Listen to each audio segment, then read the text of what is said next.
ಒಗ್ಗಟ್ಟಿಲ್ಲ ಅಂದರೆ ಬರೀ ಕಲಾವಿದರಲ್ಲಿ ಒಗ್ಗಟ್ಟಿಲ್ಲ ಅಂತ ನಾನು ಮಾತಾಡ್ತಾ ಇಲ್ಲ, ಚಿತ್ರರಂಗದಲ್ಲಿ ಒಗ್ಗಟ್ಟಿಲ್ಲ ಅಂತ ಹೇಳ್ತಾ ಇದ್ದೀನಿ. ದಯವಿಟ್ಟು ಅರ್ಥ ಮಾಡ್ಕೊಳ್ಳಿ.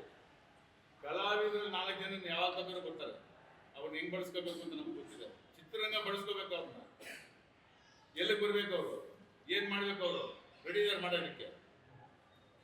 ಚಿತ್ರರಂಗಕ್ಕಿಂತ ದೊಡ್ಡವ್ರು ಯಾರು ಇಲ್ಲ. ಇಲ್ಲ ಸರ್, ಅದಕ್ಕೆ ಕಲಾವಿದರ ಸಂಘನೇ ಮೂಲ ಸರ್. ಅದರಿಂದ ಏನಾದ್ರು ಅಂತದ್ದು ಬೆಳವಣಿಗೆಗಳು ಆಗ್ಬೋದಲ್ಲ.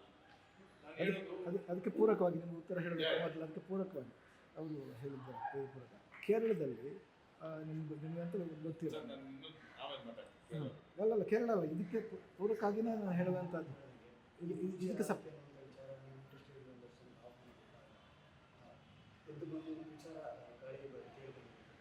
ಇಷ್ಟು ದಿನ ಸಾಕಷ್ಟು ವರ್ಷಗಳಿಂದ ಚಿತ್ರರಂಗಕ್ಕೆ ಇವಾಗ ಸಮಸ್ಯೆ ಇಲ್ಲ, ಒಂದು 4-5 ವರ್ಷಗಳಿಂದ ಸಮಸ್ಯೆ ಇದೆ. ಸಾವುಗಳು ಈ ಸಮಸ್ಯೆ ಇದ್ದಂಥ ಸಂದರ್ಭದಲ್ಲಿ ಸುಮ್ಮನೆ ಕಲಾವಿದರ ಸಂಘ ಈಗ ಪೂಜೆ ಮಾಡ್ತಿದ್ದಾರೆ. ದರ್ಶನ್ ಅವರು ಜೈಲಿಗೆ ಹೋದ ನಂತರ ಅವರಿಗಾಗಿ ಏನಾದರೂ ಚಿತ್ರರಂಗದ ನೆಪದಲ್ಲಿ ಪೂಜೆ ಮಾಡ್ತಿದ್ದಾರಾ ಅನ್ನುವಂಥ ಮಾತು ಕೇಳೋದು, ಇದು ಯಾರ ಕೇಳಿ? ಇದು ಆರೋಪ ಅಂತ ನೀವು ಅಂದ್ಕೊಂಡು ನನ್ನ ತಪ್ಪರು ಹಾಗೆ ಹೇಳ್ತೀವಿ. ಈ ದರ್ಶನ್ ಅವ್ರಿಗೋಸ್ಕರ ಪೂಜೆ ಮಾಡಬೇಕು ಅಂದರೆ ನಾನೇ ಇವಾಗ ನನ್ನ ದರ್ಶನ್ ಇಷ್ಟ ಇಲ್ಲ, ದರ್ಶನ್ ಅವ್ರ ಮೇಲೆ ನನಗಿರೋ ಅಭಿಪ್ರಾಯ ಇಲ್ಲ, ಅಭಿಮಾನಿಗಳು ಏನೋ ಉಂಟು, ನಾನು 100 ದೇವಸ್ಥಾನದ ಪೂಜೆ ಮಾಡ್ತೀನಿ. ಇಲ್ಲೇ ಬಂದು ಪೂಜೆ ಮಾಡಬೇಕು ಅಂತ ನನಗೇನಿಲ್ಲ. ದರ್ಶನ್ ಅವ್ರ ಅದಕ್ಕೋಸ್ಕರ ನಾನು ಪೂಜೆ ಮಾಡ್ತಾ ಇದ್ದೀನಿ, ಅದಕ್ಕೋಸ್ಕರ ಪೂಜೆ ಮಾಡ್ತೀನಿ ಅಂತ ಯಾರು ಅನ್ಕೊಂಡಿದ್ರೆ ದಯವಿಟ್ಟು ಕ್ಷಮಿಸಿ, ಅದಕ್ಕಲ್ಲ. ಅಲ್ಲ, ಇದು ಸಬ್ಜೆಕ್ಟ್ ಆಯಿತು. ಇಲ್ಲ, ಅದನ್ನ ಉತ್ತರ ಕೊಡ್ತೀನಿ, ಆಮೇಲೆ ಅದ್ರ ಬಗ್ಗೆ ಮಾತಾಡ್ತೀನಿ. ಸರ್, ಉದ್ದೇಶ ಇಷ್ಟೇ. ಈ ಸಂದರ್ಭದಲ್ಲಿ ಈ ಒಳ್ಳೆ ದಿನ ಬಂದಿದೆ, ಮಾಡ್ತಾ ಇದ್ದೀವಿ. ದರ್ಶನ್ ಅವ್ರು ಆಚೆ ಇದ್ದಿದ್ರು ಮಾಡ್ತಾ ಇದ್ವಿ, ದರ್ಶನ್ ಅವರು ಒಳಗಿದ್ದಾರೆ ಅನ್ನೋ ಉದ್ದೇಶಕ್ಕೋಸ್ಕರ ಮಾಡ್ತಾ ಇಲ್ಲ. ಹಂಗೆ ಮಾಡಂಗಿದ್ರೆ ಅವ್ರ ಮನೆಯಲ್ಲೇ ಮಾಡಿಸ್ತಾ ಇದ್ದೆ ನಾನು, ಇಲ್ಲ ನನ್ನ ಮನೇಲಿ ಮಾಡ್ಬೇಕಿದ್ದೆ ನಾನು. ಉದ್ದೇಶ ಅದಲ್ಲ. ದರ್ಶನ್ ಅವರು ಸೇರಿಸಿ, ಯಾಕಂದ್ರೆ ಅವರು ಒಬ್ರು ನಾಯಕ ನಟ್ರೆ ಅವ್ರಿಗೂ ಒಳ್ಳೇದಾಗಲಿ ಅಂತಲೇ ಬೇರೆಯವ್ರು ಬೇಡ್ಕೊತಾರೆ, ನಾನು ಬೇಡ್ಕೊತೀನಿ. ನಾನು ಇವತ್ತಲ್ಲ, ಅವ್ರು ಜೈಲ್ಗೆ ಹೋದಾಗಿಂದ ನಾನು ಒಬ್ಬ ಕಲಾವಿದ, ಇಂಥ ಒಬ್ಬ ಕಲಾವಿದ, ತಪ್ಪು ಯಾರ್ದು ಅನ್ನೋದ್ರ ಬಗ್ಗೆ ನಾವು ಹೇಳೋದು ನಮ್ಗೆ ಗೊತ್ತಿಲ್ಲ. ಇದು ಶಿಕ್ಷೆ ತಪ್ಪು ಮಾಡಿದವ್ರು ಶಿಕ್ಷೆ ಆಗ್ಬೇಕು ಅನ್ನೋದ್ರ ಎರಡನೇ ಮಾತೇ ಇದೆ. ಅದನ್ನು ತಪ್ಪು ಸರಿ ಅಂತ ಹೇಳೋಷ್ಟು ದೊಡ್ಡ ಮನುಷ್ಯ ನಾನು ಅಲ್ಲ, ಸಂದರ್ಭನೂ ಅಲ್ಲ. ಖಂಡಿತವಾಗ್ಲೂ ನಮ್ಮ ಕುಟುಂಬ, ನಮ್ಮ ಚಿತ್ರರಂಗದ ಒಂದು ಕುಟುಂಬದಿಂದ ಒಬ್ಬರು ತೊಂದರೆ ಆಗಿದೆ ಅಂದರೆ ನಾವು ಅದನ್ನು ಫೀಲ್ ಮಾಡ್ತೀವಿ. ಅಯ್ಯೋ, ಈ ಥರ ಮಾಡಬಾರ್ದಾಯ್ತೇನೋ ಅವರು, ಯಾಕೆ ಈ ಥರ ಮಾಡಿದ್ರು ಅಂತ ನಾವು ಅದೇ ಪರ್ಸ್ನಲ್ ಆಗಿ ನಾನು ಬೇರೆ ಹೇಳ್ತೀನಿ. ಬಟ್ ನಾನೊಬ್ಬ ಕಲಾವಿದರ ಸಂಘದ ಕಾರ್ಯದರ್ಶಿಯಾಗಿ ನಮ್ಮದೊಂದು ಇತಿಮಿತಿ ಇದೆ ಮಾತಾಡೋದು, ಆಯ್ತಾ? ಖಂಡಿತವಾಗ್ಲೂ ದಯವಿಟ್ಟು ನೀವು ಯಾರ್ಯಾರು ಆ ಥರ ಅಂದ್ಕೊಂಡು ಆ ಥರ ಯಾಕಂದ್ರೆ ನಿಮ್ಗಂತ ನಮ್ಗೆ ಗೊತ್ತಾಗುತ್ತೆ, ನಿಮ್ಗಂದ್ರೆ ನಾನು ತಿಳಿಸ್ತಾ ಇದ್ದೀನಿ. ಖಂಡಿತವಾಗ್ಲೂ ದಯವಿಟ್ಟು ಆ ಥರ ಭಾವನೆ ಇಟ್ಕೊಂಡು ನಾವು ಕಲಾವಿದ ಸಂಘದಲ್ಲಿ ಈ ಪೂಜೆ ಮಾಡ್ತಾ ಇದ್ದೀವಿ ಅನ್ನೋದನ್ನ ನೀವು ಯಾರನ್ನ ಅಂದ್ಕೊಂಡಿದ್ರೆ ದಯವಿಟ್ಟು ಕ್ಷಮಿಸಿ, ಆಗಲ್ಲ. ಅಲ್ಲ, ಉದ್ಯಮದ ಸಮಸ್ಯೆಗೆ ಹೇಳೋದಲ್ಲ, ನೀವು ಹೇಳಿದ್ರೆ ವಾಣಿಜ್ಯ ಮಂಡಳಿಗೆ ಕಂಟ್ರೋಲ್ ಇಲ್ಲ ಅಂತ. ವಾಣಿಜ್ಯ ಮಂಡಳಿ ಕಂಟ್ರೋಲ್ ನಾನು ನೆರೆಯ ರಾಜ್ಯಗಳಲ್ಲಿ ಯಾಕೆ ಹೇಳ್ತಾ ಇದ್ದೀನಿ ಅಂದರೆ, ಮಲಯಾಳ ಚಿತ್ರರಂಗದಲ್ಲಿ ಕಲಾವಿದರ ಸಂಘಟನೆ ಇದೆ, ಅದನ್ನೇ ಇಡೀ ಕಂಟ್ರೋಲ್ ಮಾಡ್ತಾ ಇದೆ ಅಂದರೆ ಪ್ರೊಡ್ಯೂಸರ್ಗಳ ಜೊತೆ ಇದು ಮಾಡಿಕೊಂಡು ಒಪ್ಪಂದಗಳು ಮಾಡೋದ್ರಿಂದ ಮೊದಲುಗೊಂಡು ಎಲ್ಲನೂ ಅವರೇ ಮಾಡ್ತಾ ಇರುವಂಥದ್ದು ನಿಮ್ಗೆ ಗೊತ್ತಿದೆ ಅಂತ ಅನ್ಕೋತೀನಿ. ಈಗ ಮೊನ್ನೆ ತಮಿಳುನಾಡಿನಲ್ಲೂ ಈ ಸಮಸ್ಯೆ ಬಂತು. ಈಗ ನವಂಬರ್ ಅಂತ ನಿಲ್ಲಿಸ್ತೀವಿ ಅಂತಂದಾಗ ಕಲಾವಿದರ ಸಂಘ ನೇರವಾಗಿ ನಿಂತು ನಾವು ಕೂತ್ಕೊಂಡು ಮಾತಾಡಿಲ್ಲ ಅಂತ ಮಾತಾಡ್ಕೊಂಡು, ನಾನು ಏನಕ್ಕೆ ಇದನ್ನು ಹೇಳ್ತಾ ಇದ್ದೀನಿ, ಇಲ್ಲಿನ ಸಂಘಟನೆ ಈಗ 2000 ನನ್ನ ನೆನಪು ಸರಿಯಾದರೆ 2018 ಅಂಬರೀಷ್ ಅವರ ನಂತರ ಸಂಘಟನೆಯ ಇದು ಏನೋ ಆಗಿಲ್ಲ, ನನಗೆ ಗೊತ್ತಿಲ್ಲ. ಈಗ ಎಷ್ಟು ಜನ ಮೆಂಬರ್ಸ್ ಇದ್ದಾರೆ ಗೊತ್ತಿಲ್ಲ, ಮೆಂಬರ್ಶಿಪ್ ಇದು ಆ ಥರದ್ದೆಲ್ಲ ಆಗಿಲ್ಲ. ಅವೆಲ್ಲ ಮಾಡಿ ಎಲ್ಲ ಅಂದರೆ ಒಟ್ಟಾಗಿ ಕಲಾವಿದರ ಸಂಘ ಇರ್ಬೋದು, ಇನ್ನೊಂದು ಸಂಘಟನೆ ಇರ್ಬೋದು, ಎಲ್ಲ ಒಟ್ಟಾಗಿ ಏನಾದರೂ ಮಾಡಲಿಕ್ಕೆ ಸಾಧ್ಯ ಅಂತ ನನಗೆ ಅನಿಸುತ್ತೆ. ಕಲಾವಿದರ ಸಂಘಕ್ಕೆ ಆ ಶಕ್ತಿ ಜಾಸ್ತಿ ಇದೆ ಸರ್. ಈಗ ನಾವು ಹೇಳಿದ್ದು ರೆಫರೆನ್ಸ್ ಕೊಟ್ಟಿದ್ದು ಕರೆಕ್ಟ್ ಆಗಿದೆ, ಮತ್ತೇನಿಲ್ಲ. ನಮ್ಮಿಂದ ಕಲ್ತಿದ್ದೆ ಅವರೆಲ್ಲ, ನಾನು ಅಲ್ಲಿಗೆ ಬರ್ತಿದ್ದೆ. ಬೇರೆ ರಾಜ್ಯದಲ್ಲಿ ನಮ್ಮಿಂದ ಕಲ್ತಿದ್ದೆ ಅವರೆಲ್ಲ. ಈಗ ಅವರೆಲ್ಲರಿಗೂ ಅವ್ರ ಅಭಿವೃದ್ಧಿಗೆ ಅವರೆಲ್ಲ ಇಲ್ಲಿ 3 ವರ್ಷ ಚೆನ್ನಾಗಿತ್ತು. ಅವರೆಲ್ಲ ಅವರ ಇದ್ದಂಥ ನಾಯಕ ನಟರುಗಳಾಗ್ಬೋದು, ಹಿರಿಯರು ಎಲ್ಲರೂ ಬರ್ತಿದ್ದಾರೆ, ಚೆನ್ನಾಗಿದ್ದಾರೆ. ಇನ್ನೂ 3 ವರ್ಷ ಚೆನ್ನಾಗಿತ್ತು. ಇಲ್ಲಿ ನಮ್ಮ ದುರಾದೃಷ್ಟ ನಾವು ಕರ್ಕೊಂಡಿದ್ದೀವಿ. ಅವರೆಲ್ಲ ಇದ್ದಿದ್ರೆ ಈ ಥರ ಹಾಕಿದ್ದ ನೀವು ಹೇಳಿ ಸರ್, ಅವರೆಲ್ಲ ಇದ್ದಿದ್ರೆ ಈ ಥರ ಆಗ್ತಿತ್ತ, ನಮ್ಮ ಪರಿಸ್ಥಿತಿ ಹಿಂಗಾಗದ ಚಾನ್ಸ್ ಇಲ್ಲ. ಸೊ ನೀವು ಇನ್ನೊಂದು ಅದು ಪೂರ್ವವಾಗಿ ಇನ್ನೊಂದು ಪ್ರಶ್ನೆ ಕೇಳ್ತೀನಿ. ನೀವೆಲ್ಲ ಕಲಾವಿದ ಸಂಘ ಮುಖ್ಯ ಅಂತ ಹೇಳಿದ್ರು.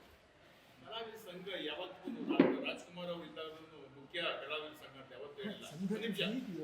ನಿಮಿಷ ಹೇಳ್ತೀವಿ ಸರ್, ನಾವು ಚಿತ್ರರಂಗ ನಮ್ಮ ಮದರ್ಬಾಡಿ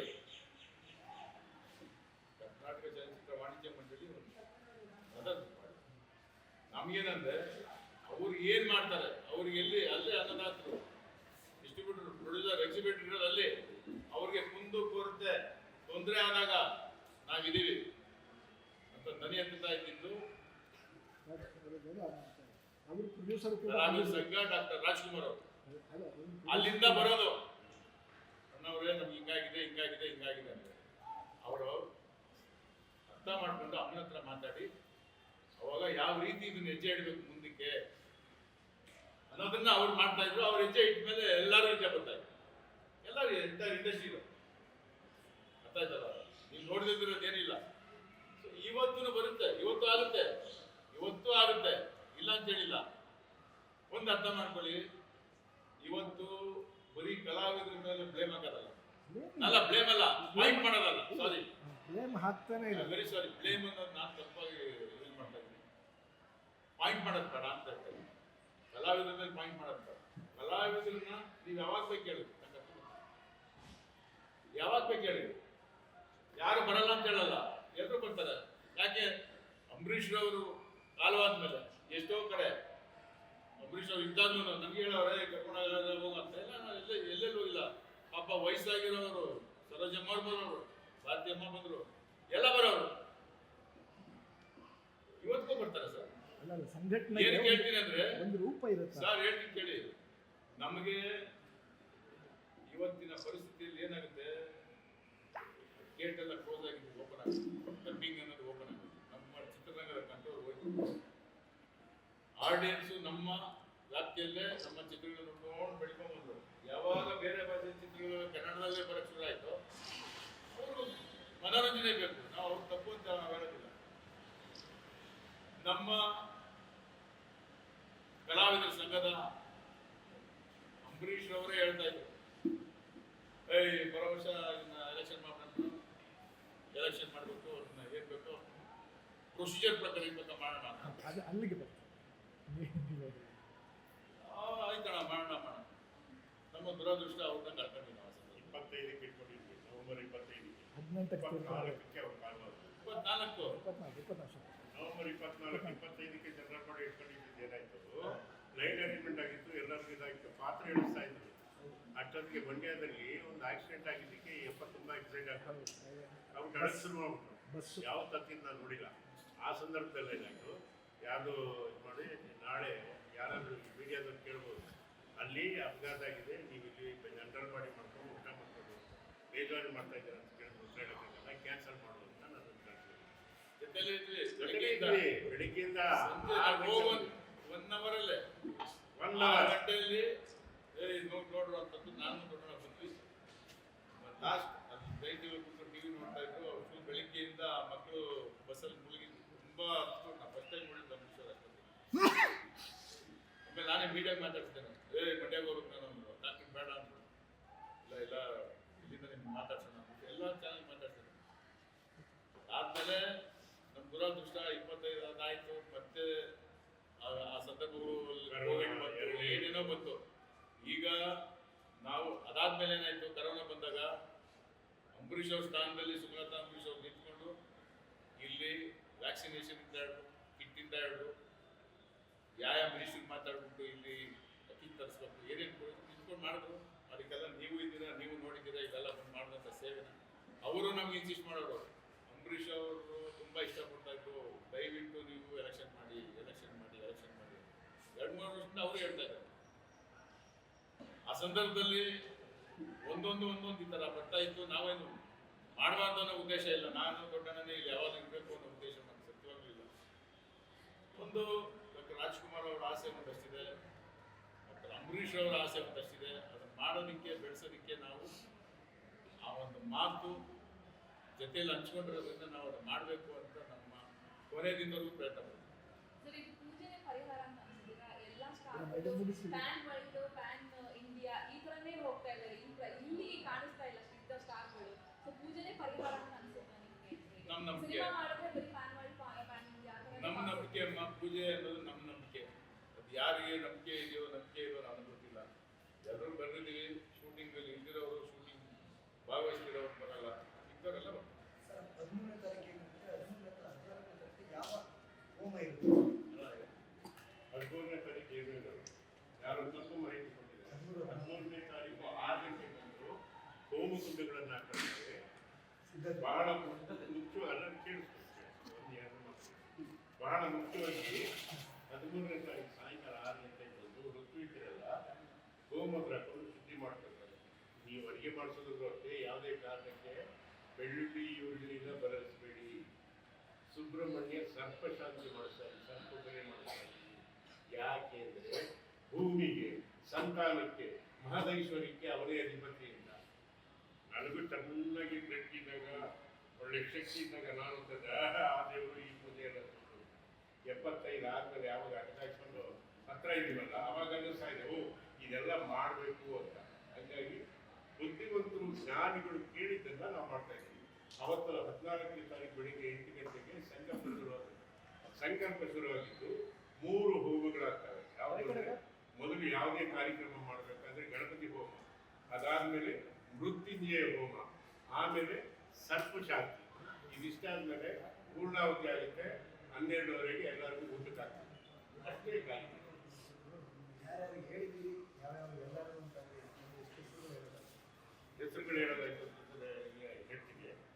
ಮೊದಲು ಅನ್ನದಾತರು ಯಾರು ಅಂದ್ರೆ ಪ್ರೊಡ್ಯೂಸರ್ ರಾಜ್ಕುಮಾರ್ ಕುಟುಂಬ ಇತ್ತು. ರಾಜ್ಕುಮಾರ್ ಏನ್ ಹೇಳ್ತಾ ಇದ್ರು ಅಂದ್ರೆ, ಚಿತ್ರರಂಗ ಅನ್ನೋದು ಬರೀ ಕಲಾವಿದರಲ್ಲ, ನಾವು ಇಡೀ ಸಮಗ್ರ ಚಿತ್ರರಂಗ ಒಂದು ಕುಟುಂಬ ಅಂತ ಹೇಳ್ತಾ ಇದ್ರು. ಆ ಸ್ಕೂಲಿಂದ ಬಂದವ್ರು ನಾವು. ಹಂಗಾಗಿ ಅವ್ರು ಏನ್ ಹೇಳ್ತಿದ್ರು ಅಂದ್ರೆ, ಮೊದಲು ಬೆಲೆ ಕೊಡ್ತಾ ಇದ್ದಿದ್ದು ಅನ್ನದಾತರಿಗೆ, ಎರಡನೇದು ಅಂತಂದ್ರೆ ನಿರ್ದೇಶಕರು. ಗೊತ್ತಾಯ್ತಾ? ಎಲ್ಲ ಯಾಕೆಂದ್ರೆ ಅವ್ರು ಹಾಕಿದ ಬಂಡವಾಳನ ಕರೆಕ್ಟಾಗಿ ತಗೊಂಡೋಗಿ ದಡ ತಲುಪಿಸೋರು, 3ನೇ ಗಾಯಕರಾದವರು. ಆಮೇಲೆ ರಾತ್ರಿ 1:30 ಗಂಟೆಗೆ ಹೋದ್ರು ನಮ್ಮನೆಯವ್ರ ಮುಖ ದಪ್ಪ ಮಾಡ್ಕೋಬಹುದು. ಪ್ರೊಡಕ್ಷನ್ ಬಾಯ್ಸ್ ಒಕ್ಕೂಟದವ್ರಿದಾರಲ್ಲ, ಯಾರೂ ಬೇಜಾರು ಮಾಡ್ಕೊಳ್ತಾ ಇಲ್ಲ. ಪ್ರೀತಿ ವಿಶ್ವಾಸದಿಂದ ಅನ್ನ ಹಾಕಿದ್ದಾರೆ, ನಮ್ಮನ್ನ ಬೆಳೆಸಿದ್ದಾರೆ, ಅವ್ರನ್ನ ಕರೆದಿದ್ದೀವಿ. ಆಮೇಲೆ ಸ್ಟಿಲ್ ಫೋಟೋಗ್ರಾಫರ್ಸು, ಮಂಗನಂತ ಮಕ್ಕನ ಮನ್ಮಥನ್ ಮಾಡಿದವರು, ಮೇಕಪ್ ಆರ್ಟಿಸ್ಟ್ಗಳು, ಅವ್ರನ್ನ ಕರೆದಿದ್ದೀವಿ. ಗೊತ್ತಾಯ್ತಾ? ನವ್ಯ ಸಿನಿಮಾದವ್ರನ್ನ ಕರೆದಿದ್ದೀವಿ, ಆರ್ಟ್ ಫಿಲ್ಮ್ನವ್ರನ್ನ. ಗೊತ್ತಾಯ್ತಾ? ಮಿಕ್ಕಿದ ಇನ್ಸ್ಟಿಟ್ಯೂಟ್ ಅವ್ರನ್ನ ಕರೆದಿದ್ದೀವಿ, ಪೋಷಕ ಕಲಾವಿದರ ಸಂಘದವ್ರನ್ನ ಕರೆದಿದ್ದೀವಿ, ಚೇಂಬರ್ನವ್ರನ್ನ ಕರೆದಿದ್ದೀವಿ. ಚೇಂಬರ್ 3 ಸೆಟ್ ಆರ್ ಯಾವ್ದಂತಂದ್ರೆ ಎಕ್ಸಿಬಿಟರು, ಡಿಸ್ಟ್ರಿಬ್ಯೂಟರು, ಪ್ರದರ್ಶಕರು. ಗೊತ್ತಾಯ್ತಾ? ಹಂಗಾಗಿ ಎಲ್ಲರನ್ನೂ ಕರೆದಿದ್ದೀವಿ. ಕರೆದಿದ್ದೀವಿ ಅನ್ನೋದಕ್ಕಿಂತ ಸೇರಿ ಎಲ್ಲ ಸೇರಿ ಮಾಡ್ತಾ ಮಾಡ್ತಾ ಇದ್ದೀವಿ. ಕೆಲಸ ಅಲ್ಲ. ಅಣ್ಣವ್ರು ಹೇಳ್ತಾ ಇದ್ದಿದ್ದು ಒಂದೇ ಮಾತು, ಎಲ್ಲ ಕಷ್ಟಪಟ್ರಿ ಮಗ, ನಾವು ತೆರೆ ಮೇಲೆ ಕಾಣೋದು, ನಾವು ಬೇಗ ಜನಕ್ಕೆ ಯಾಕೆ ಹೋಗ್ತೀವಿ ಅಂತಂದ್ರೆ, ನಾವು ತೆರೆ ಮೇಲೆ ಕಾಣ್ತೀವಲ್ಲ ಕಥ. ಅದಕ್ಕೋಸ್ಕರನೇ ಅಣ್ಣವ್ರು ಏನಂತ ಇದ್ರು ಅಂದ್ರೆ, ಪ್ರೇಕ್ಷಕ ಪ್ರಭು ಅನ್ನೋರು, ಅನ್ನದಾತರು ಅನ್ನೋರು. ಗೊತ್ತಾಯ್ತು? ಅದನ್ನ ನಾವು ಯಾವತ್ತೂ ಮರೆಯಕ್ಕಾಗಲ್ಲ. ಹಂಗಾಗಿ ಇದನ್ನ ಬೇರೆಯವ್ರಿಗೋಸ್ಕರ ಮಾಡಿಸ್ತಾ ಇಲ್ಲ, ಚಿತ್ರರಂಗದ ಉಳಿಗೋಸ್ಕರ. ನೀವು ನೋಡ್ತಾ ಇದ್ದೀರಾ, ಶಾಂತಲತೆ ನೋಡಿದ್ರು ಸಿಂಗಲ್ ಸ್ಕ್ರೀನ್ ಅವರೆಲ್ಲ ಭಾಗವಾಗ್ತಾ ಇದ್ದಾರೆ. ಬೇರೆ ಉದ್ಯೋಗ ಗೊತ್ತಿಲ್ಲ, ಮಾಡೋದಕ್ಕೆ ನಮ್ಗೆಲ್ಲ ಏಜಿಲ್ಲ ಅಲ್ವಾ? ಸತ್ತವರು ನಾವು ಯಾರೊಬ್ಬರು ಸ್ವಾರ್ಥಕ್ಕೂ ನನ್ನ ತಾಯಿಗೆ ನಾವು ಮಾಡ್ತಾ ಇದ್ದೀವಿ.